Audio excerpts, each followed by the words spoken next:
Bonjour à tous, bienvenue dans cette vidéo de présentation de Tornello. Nous allons ensemble apprendre à créer un compte Tornello, nous inscrire à un tournoi et lancer une partie. Nous sommes actuellement sur le site de la Ligue des échecs d'Occitanie. Nous voulons rejoindre le championnat de Blitz et nous allons pour cela cliquer sur le lien Tornello qui se trouve ici. Nous sommes redirigés vers Tornello et la page d'accueil du tournoi va s'ouvrir. Nous sommes actuellement spectateurs du tournoi. On peut voir ça à l'icône de lunettes que l'on trouve ici et au message qui nous dit d'apprécier le spectacle. On veut rentrer en tant que joueur dans ce tournoi, on va pour cela cliquer sur le bouton Enter Now au milieu de l'écran. Nous arrivons sur une page de connexion où le site nous invite à renseigner notre email et notre mot de passe pour se connecter. Actuellement, nous n'avons pas encore de compte Tornello, on va pour cela en créer un en cliquant sur le bouton Create a New Account. Il s'ouvre un formulaire de création de compte tout à fait classique où nous allons renseigner notre email, notre prénom,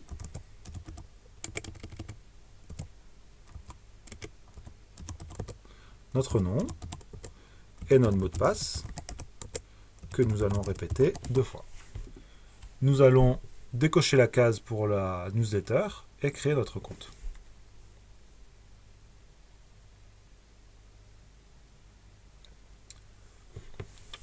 Une fois que nous sommes connectés, on peut voir ça au petit icône de profil qui dit que nous sommes connectés. Nous sommes à l'étape où nous allons rentrer dans le tournoi en tant que joueur.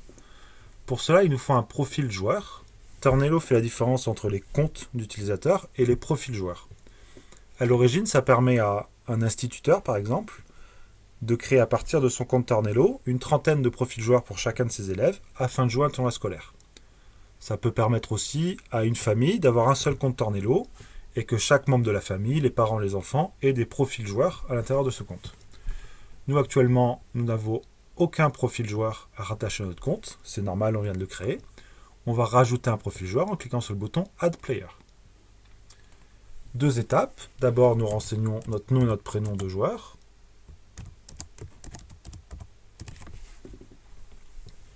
Nom, prénom. Prochaine étape. Maintenant que nous avons créé Bob l'éponge, on le sélectionne et on termine le tournoi comme ça. Nous allons donc rentrer dans le tournoi avec Bob l'éponge en sélectionnant Bob et en cliquant sur prochaine étape. Plusieurs informations vont être utiles pour le tournoi. Notre Elo estimé. Bob l'éponge est un joueur très fort, on va lui mettre son vrai Elo. Notre année de naissance.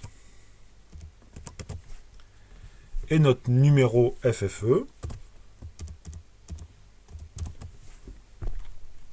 Nous allons ensuite cliquer sur prochaine étape, une fois que les renseignements sont renseignés. Une nouvelle étape où nos contacts sont demandés. L'adresse mail, c'est l'adresse mail de création de compte qui est renseignée par défaut. Il nous est demandé notre numéro de téléphone. On peut donner son vrai numéro, ça permettra à l'arbitre de nous contacter. On peut aussi donner un faux numéro. Un simple 0 suffit, ce qui permet de ne pas mettre ses contacts pour passer à la prochaine étape. La 4e étape est une simple étape de confirmation où toutes les informations sont à nouveau rappelées. On confirme notre nom dans le tournoi en cliquant sur Confirm Entry. Le site va ouvrir une petite fenêtre nous informant que notre entrée s'est passée avec succès. On valide sur OK et on est automatiquement redirigé vers la page d'accueil du tournoi. L'interface ici a un petit peu changé. On voit que nous sommes plus spectateurs. Maintenant, nous avons un bouton, une petite horloge d'attente. Le tournoi n'y a pas encore commencé. Et le bouton Ready, associé au smiley interrogatif. Si on coche la case Ready, on renseigne à l'arbitre qu'on est prêt à jouer le tournoi et le smiley est maintenant content. Sur cette page d'accueil, plusieurs informations intéressantes sont à trouver. La première, c'est le lien vers la conférence Zoom. On peut cliquer dessus pour ouvrir la réunion, retrouver les arbitres, l'organisateur et les autres joueurs au sein de la conférence. Une autre information dans la marge à gauche, c'est le classement, standing, où nous pouvons voir tous les joueurs inscrits au tournoi pour le moment. Une nouvelle information, si on clique sur Bob l'éponge, notre profil de joueur, on peut aller dans les préférences de jeu, Game Préférences. Ici, on peut choisir le style d'échiquier, le style des pièces, et aussi quelques options comme le pré-move, l'auto-promotion en dame, ou la confirmation des coups. La confirmation des coups pour un tournoi en blitz, c'est pas très intéressant, mais pour une partie longue, ça permet d'éviter tous les misclics en confirmant 2 fois le coup avant de jouer. L'heure de début du tournoi approche, l'arbitre va bientôt lancer les appariements. Quand les appariements apparaissent, une petite musique les annonce. je vois que l'icône de jeu est apparue. Dans la marge à gauche, les appariements de la ronde 1 peuvent être consultés. Si je clique sur une partie, je vais pouvoir l'ouvrir et regarder les coups en direct. Pour l'instant, ce qui m'intéresse, c'est de jouer ma partie. Je vois que je suis appareillé en table 1 et que je rencontre l'oblique. Si je clique sur le bouton Play Now, je vais pouvoir ouvrir l'échiquier de jeu. Le message d'accueil me dit que la partie va bientôt commencer, que mon adversaire n'est pas encore là. Je suis Bob l'éponge, je vois que je suis connecté, mon adversaire Play Public ne l'est pas encore. Je vais attendre 1 ou 2 minutes par politesse qu'il arrive.